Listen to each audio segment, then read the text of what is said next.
Abu Dhabi has one of the world's biggest AI projects where they're trying to become the first fully native AI government across all digital services by 2027.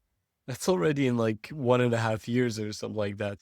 Crazy goal. And for that, they cooperate with the TII, which is the Technical Innovation Institute in Abu Dhabi, to really try to make this work. TII is best known for their Falcon models, which are currently the only real contesters in large language models in the Arab or even Muslim world. Now, for this huge project to become an AI native government, and since they made the Falcon models, I tried to put two and two together and just thought, hey, Falcon models probably need to be really good in tool calling to make this work. So I tried to look on the Berkeley Function Calling Leaderboard, or short BFCL, to try to see how good these Falcon models actually were. And I was actually pretty saddened to see that they were actually among the worst models there are. As you can see here, plate 112 is Falcon 3 3B.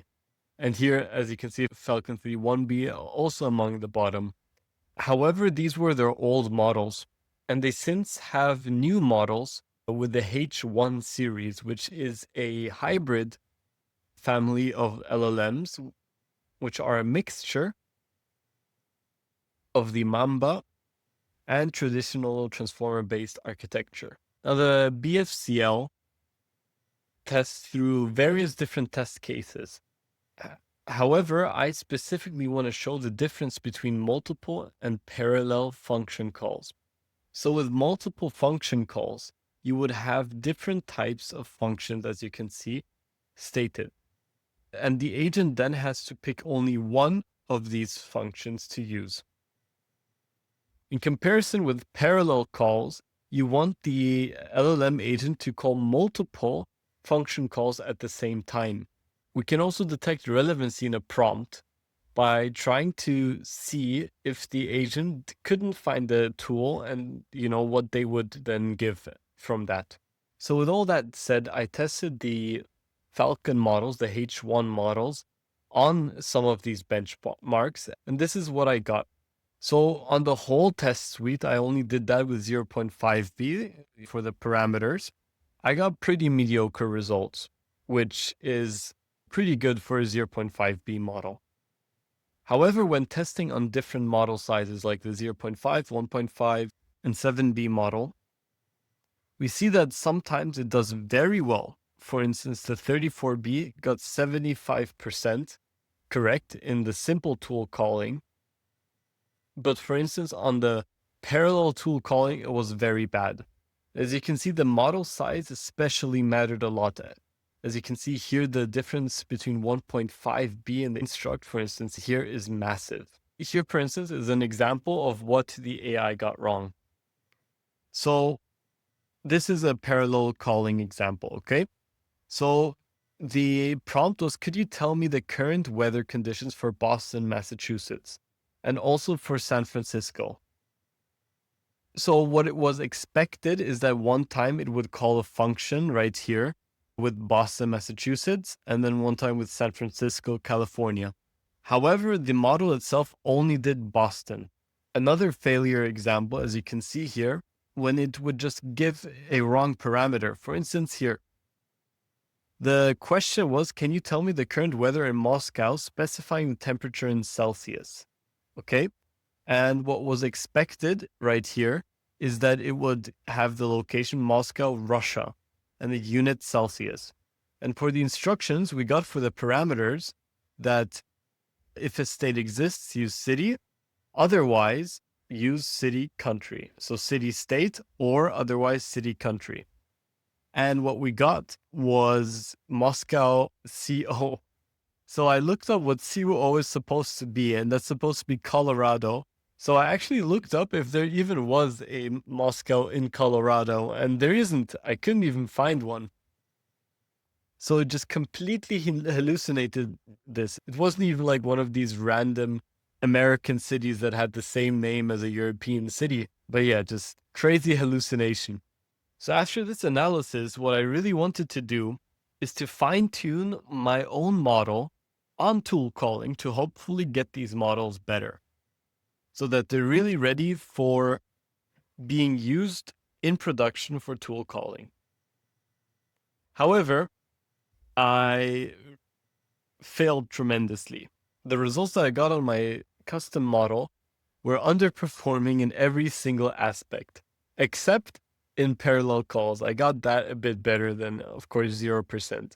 But yeah, this in a way is a bit of a project showcase, but more importantly, to basically analyze and show what might have gone wrong so that anyone in the future maybe can improve on this problem, inshallah.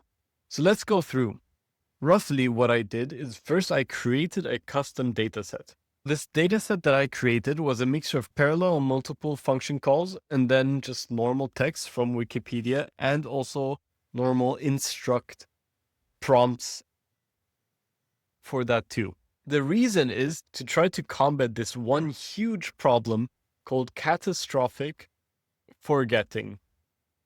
And basically what happens in catastrophic forgetting is once you fine tune an LLM, oftentimes it can actually forget the things it was trained on in the first place.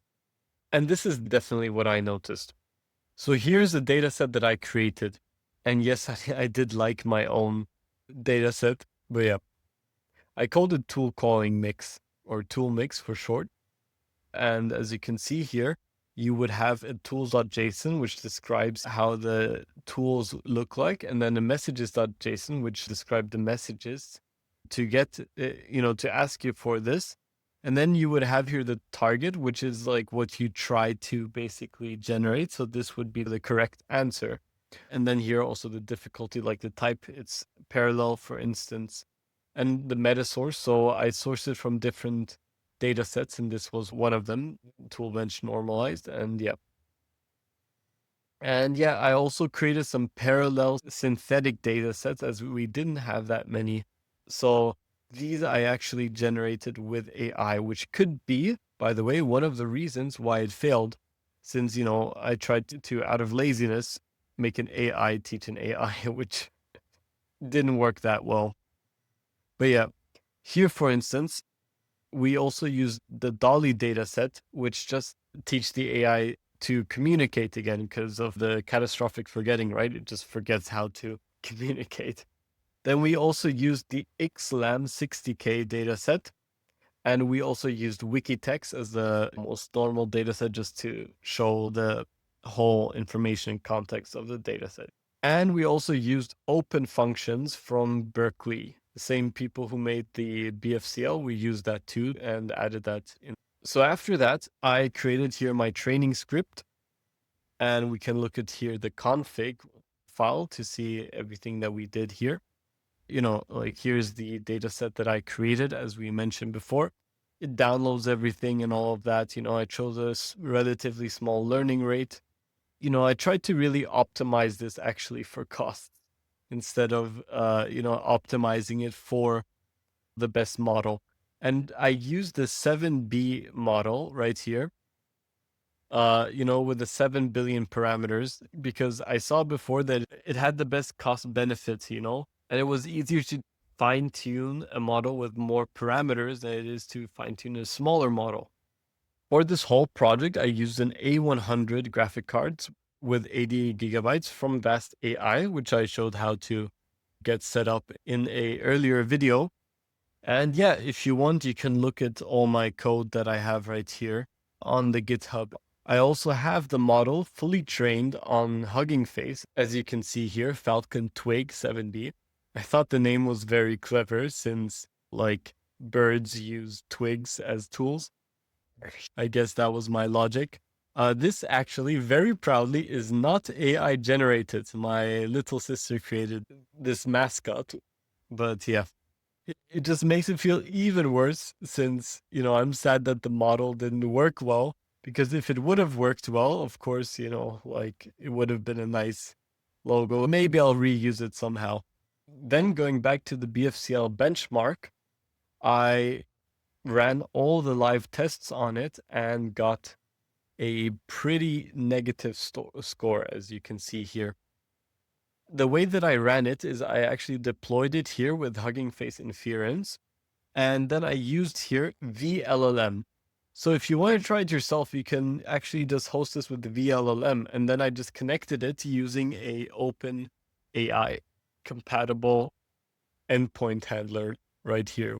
Now, since it's most comparable with the 7B model, we can see here that it went from 70% accuracy to 46% accuracy. So my model was almost half as good on simple Python calls than the normal model without the fine tuning. Likewise, for multiple tool calling, the 7B model had 67%, while my model just had around 20%. However, and this is the only redeemable thing, is my model did get better in parallel tool calling with 18.75%. In comparison, the H1 models, were not that good at tool calling.